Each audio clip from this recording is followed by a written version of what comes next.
Insights that are moving markets right now. Welcome in our next guest joining us, Ed Siddell, CEO and Chief Investment Officer at EGSI Financial. Ed, happy Monday morning to you. Thanks for being with us. You know, we are coming off of a choppy week in the markets and starting with another sea of red, not heavily under pressure today, but, I'd love to just get your thoughts on the action that we've been seeing lately. Yeah, absolutely. Happy Monday. Thanks for having me back.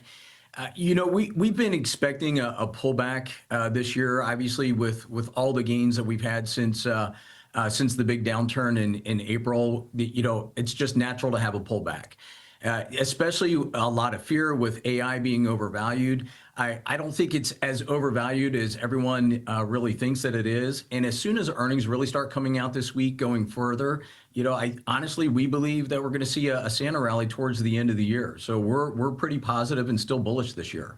All right, so you're seeing a Santa rally. You're still bullish through the end of the year. What is giving you that confidence when I am starting to hear more that there is more caution from investors, especially as we head into the beginning of 26? Sure. Really, you have to look at what we're seeing as far as a strategy for the administration. This first year was all about foreign policy. Now the move is really towards the domestic policy and affordability. So the current administration, what we're seeing is they've been floating different ideas as far as housing affordability, a 50-year mortgage. I don't agree with that, but at least they're talking and having discussions about the portability of interest rates, et cetera. But the big mover that we see going forward, not just interest rates, but it's really the reduction of tariffs. I think the market has been expecting this. We're already starting to see it on some commodities as of late, like bananas and coffee going forward. So with the midterms coming up, I think that this is going to be a really big focus going forward all the way through 2026. So in the near term, between now and the midterm elections, we're very positive on both the economy as well as the markets. So in the markets, you mentioned AI in your first answer and about earnings hits. Once we start to see some of these AI earnings, more of them come out, and then we go into the next quarter of earnings, what specific catalysts are you watching for, and what flags are you looking for here to signal potential moves either to the up or downside? Well, we just believe that it's going to be steady. Nvidia reports their earnings after the bell on Wednesday. The earnings are going to be positive. Really, it's going to be their forecast going forward. So that is going to be the red flag. If their forecast isn't positive or positive to the point where investors are expecting what they're expecting, then we could probably see a little bit of a pullback. But really, if you look at all the balance sheets of these companies, they're way stronger than they were as compared to the tech bubble. So it's a completely different scenario. And the reason I bring that up is that has been the comparison that we've heard over the last 30, 60, 90 days. And I think it is a little bit different. Now, if we continue to see overvaluation, balance sheets out of whack, then we could see some issues. But again, in the near term, between now and the next 12 months, again, we're seeing a lot of movement to the upside on AI and technology as a whole.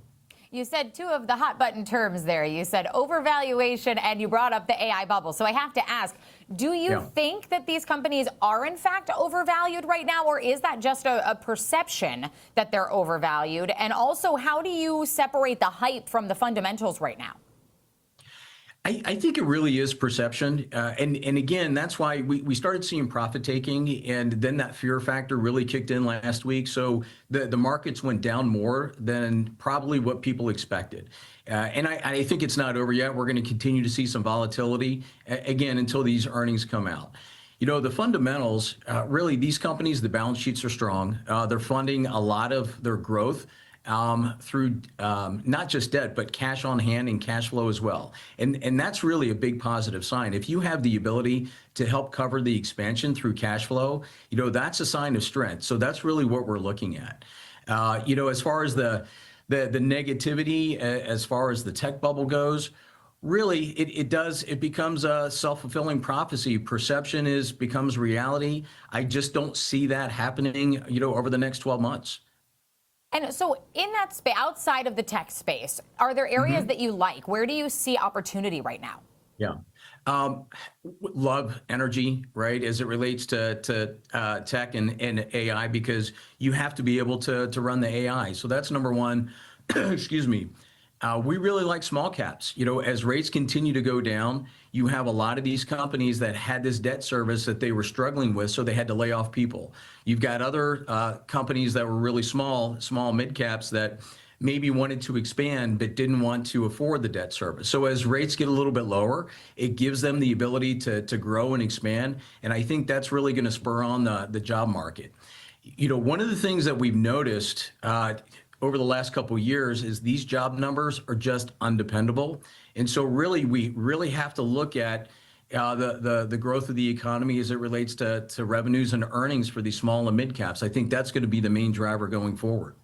And so with the small cap space, you're not the first person that's mentioned this, but they've been, under pressure quite a bit over the last couple of years. And they're also so sensitive to the rates. We saw even with this last rate cut that the Russell did not perform how it was expected. And we don't have a guarantee on December. I think we're less than a coin flip now in terms of that being a live meeting and what the expectations are. What gives you the confidence that we're going to get that rebound, just that eventually those rates are going to come, even though the cuts may come, even though they may not come in December? That's exactly correct. It may not happen in December, but going into next year, they have to go down.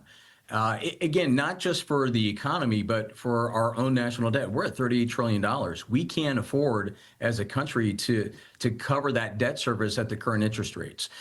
From Treasury Secretary after Treasury Secretary for numerous administrations, we never refinance that debt longer than short term. So we've got to get those rates down so that we can refinance it out a little bit later or a little bit longer, so that way, it's already surpassing our defense budget. So as a whole, as a country, we have to get rates down. Oh, Ed, thank you so much for being with us today. We really appreciate you being with us to talk broadly about some of this action that we're seeing and also expectations for the rest of the year, predicting a Santa rally. We'll see if that holds for us. Ed Siddell, EGSI Financial.